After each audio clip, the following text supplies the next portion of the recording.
Шум врачи, я лгать не. На русском доброго здоровья друзьям. Я Булян Сирич, инициатор народа Эрзя, ветеран русско-украинской войны и участник Лиги свободных наций. Лига – это будущее свободное и независимое государство на территории бывшей России.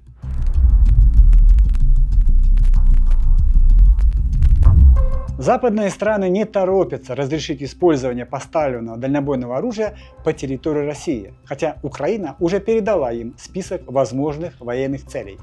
Reuters пишет, что в перечень вошли командные центры, склады топлива и вооружения, а также места дислокации живой силы. В зоне поражения ракет Storm Shadow и Атакамс могут оказаться около 250 военных объектов, а также 9 крупных городов, среди которых Ростов-на-Дону и Воронеж.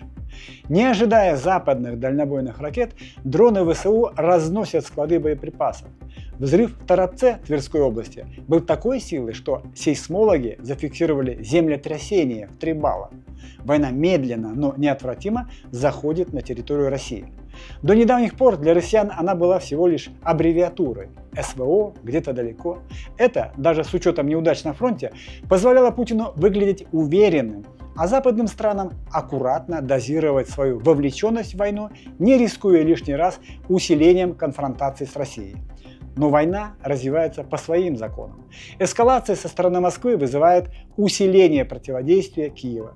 Чем ужаснее последствия российских атак, тем больше западная помощь Украине. Учитывая бюрократическую систему условного Запада, алгоритм пока выглядит так. Украина просит помощи, Запад отказывает, затем думает, консультируется и в конце концов дает добро. Так было с артиллерией, с танками, средствами ПВО, так будет с дальнобойными ракетами. И подтверждением этому могут быть слова министра иностранных дел Великобритании Дэвида Лемми. В интервью «Голосу Америки» он заявил, что ВСУ могут получить разрешение уже в начале зимы этого года.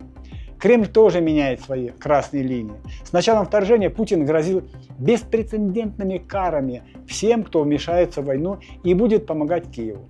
Затем Москва угрожала ядерным ударом, если ВСУ будут бить по Крыму. Затем причиной для нажатия на красную кнопку заявлялись удары по территории России. А сегодня вооруженные силы Украины стоят под Курском, а их дроны вызывают землетрясения в Твери. Заметим, что этого Украина добилась в основном своими силами. Споры про разрешение на использование ракет продолжаются. Многие считают, что Путин смог подобрать аргументы для западных политиков, и они взяли тайм-аут. Диктатор пригрозил, что в случае получения Украины разрешения применять ракеты по России, она будет считать западные страны прямыми участниками войны. Эта угроза действительно пугает западный электорат, который тоже в кавычках устал от войны. И большинство аналитиков предполагают, что до выборов в Америке Украина не получит официального разрешения. Мол, Байден не может принять такое решение, потому что оно может помочь Трампу выиграть выборы. А Путина выборы не пугают. Может быть, поэтому Россия через Иран дважды переговаривалась с йеменскими хуситами о передаче им противокорабельных ракет «Яхонт». Решение пока не принято. Переговоры продолжаются, сообщают источники Reuters. В Штатах тоже обсуждают условия, ассортимент и количество оружия, которое будет поставлено в Украину. С точки зрения здравого смысла, запрет на использование этого оружия по назначению будет выглядеть просто нелепо. Ожидаемо, что помощь Украине будет усиливаться. Частое использование угроз Путиным девальвирует эти угрозы, и они уже не пугают людей, принимающих решения. А значит, война еще глубже будет перемещаться в Россию. Если не в виде военных действий, то в качестве последствий их ведения. Говорят, что война всегда возвращается туда, откуда пришла. Украина в промышленных масштабах наращивает производство дальнобойных дронов.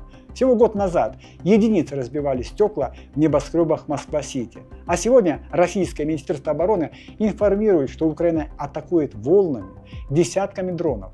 Они уничтожают нефтебазы, самолеты, склады, хранилища стратегического значения. Причем дронам не мешают ни бетонные бункеры, ни ПВО, ни отсутствие разрешения.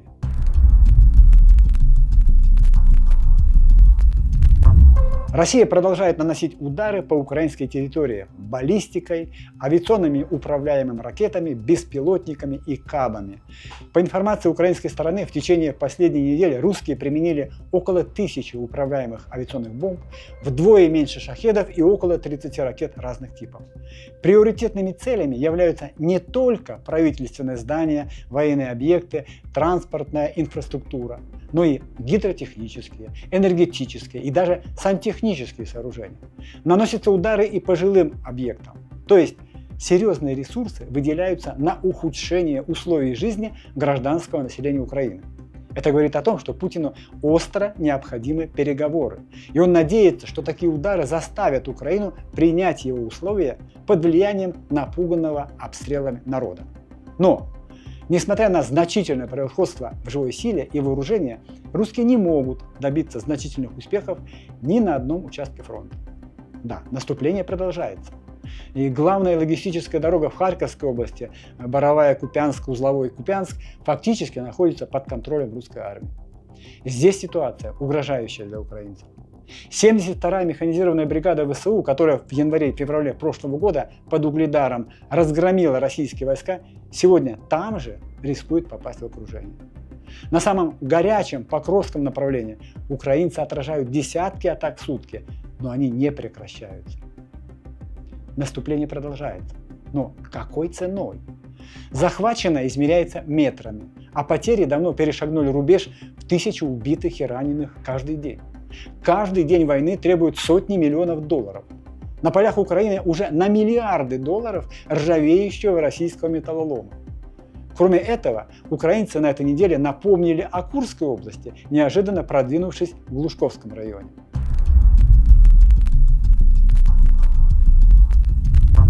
Война – это мина замедленного действия, которую Путин и соучастники подложили под Россию. Чем дальше, тем больше проявляется негативное влияние ее на российскую экономику вообще и на жизнь граждан в частности. И власть, судя по всему, понимает, что население уже догадывается, что не все ладно в королевстве. Понимает власть и ужесточает режим. Я приведу примеры, прошу, не смейтесь, это уже не смешно, а будет еще не смешнее.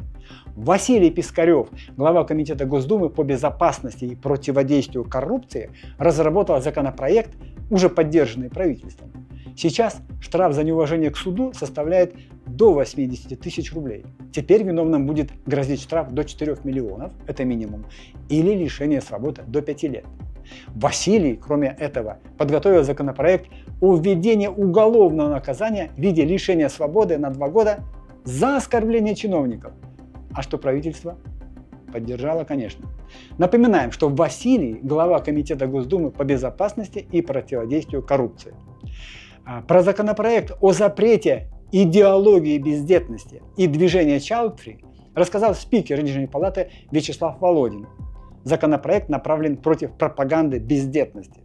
Штрафы до 5 миллионов рублей аналогичны штрафам за пропаганду ЛГБТ и смены пола. Уважаемые подписчики, пожалуйста, напишите нам, в России действительно есть силы, которые продвигают идеологию бездетности и ведут пропаганду ЛГБТ. И последний законопроект, на который мы хотим обратить ваше внимание, о введении уголовной ответственности за русофобию, внимание, за границей. Будут ли на границе очереди из осужденных, которые возвращаются в РФ, чтобы отбыть сроки? Вряд ли. Этих заграничных русофобов не смогли заставить даже штрафы заплатить, которыми их покарали российские суды. Кстати, заставить детей рожать Дума тоже никого не сможет. Думаем, что вас удивляет, зачем мы рассказываем про это мутнотворчество? Да потому что это и есть показатель того, что страна медленно, но неотвратимо приближается к коллапсу системы управления государством. Или вы полагаете, что вот эти люди ведут Россию в светлое будущее? Если вы про рай, то да. Но в этом случае совсем не Путин будет распределять кого куда. Пока Дума озабочена вышеперечисленным, в России готовится провести сокращение социальных расходов федерального бюджета. Последние 2 года ведения войны обошлись стране в 22 триллиона рублей, и 13 триллионов планируется на следующий год. Поэтому расходы на пособия и пенсии уменьшатся на 700 миллиардов рублей. И законопроект уже готовится к внесению в Госдуму. Да, в ту самую. Социальные расходы тоже уменьшаются. В этом году 7,5 триллионов рублей. А в следующем будет всего 6,8, минус 15%. На этом фоне уже не такой печальной выглядит новость о том, что российские власти откажутся от замены 140 тысяч лифтов, срок эксплуатации которых истек, сообщила зампред Комитета Госдумы по строительству и ЖКХ Светлана Разворотнева.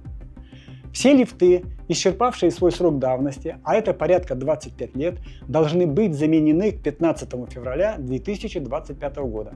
Сейчас таких лифтов порядка 140 тысяч, и всем очевидно, что до февраля следующего года мы эти лифты не заменим, сказала Разворотнева РИА Новости.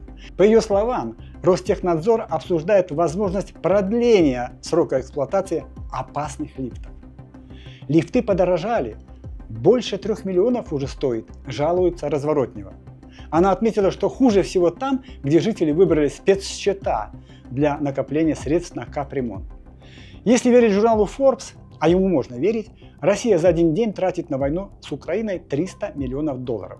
Это 9235 лифтов.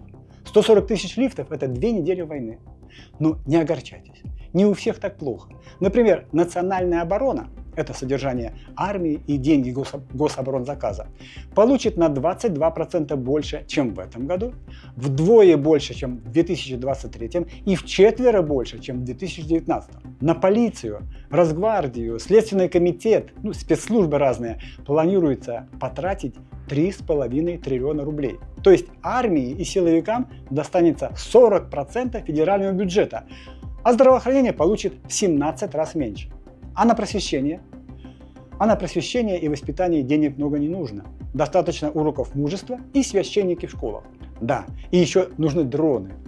В списке госзакупок появился тендер на приобретение беспилотников для московских школ. Начальная цена контракта 1,7 миллиарда рублей, пишет Интерфакс. О чем это? Это, друзья, о войне до победного конца, а точнее кончины. Кстати, курсы по беспилотникам в программы школ внесены по указанию лично Путина. Он считает, что ранняя профориентация пойдет на пользу стране. Интересно, что думают об этом родители школьников. А пока родители думают, 2 подростка сожгли вертолет на территории авиабазы Омск-Северный. Школьники проникли на военный объект, подожгли вертолет, сняли видео и скрылись. Дети признались, что сделали это за деньги, которые им пообещали через интернет. Это второй случай за последний месяц. 11 сентября 2 школьника, еще моложе, 13 и 14 лет, спалили вертолет в аэропорту Ноябрьска. А почему нет? Дети в курсе, что взрослые за деньги едут на войну убивать людей. Тех, кого совсем недавно называли братьями. А тут всего лишь вертолет. Ничего личного, просто бизнес. Бытие определяет сознание, говорил классик. Поэтому воспитание – это не уроки мужества с попами и сомнительными героями, а образ жизни, который взрослые демонстрируют детям. Помните, что посеешь, и похоже, что приближается время жатвы.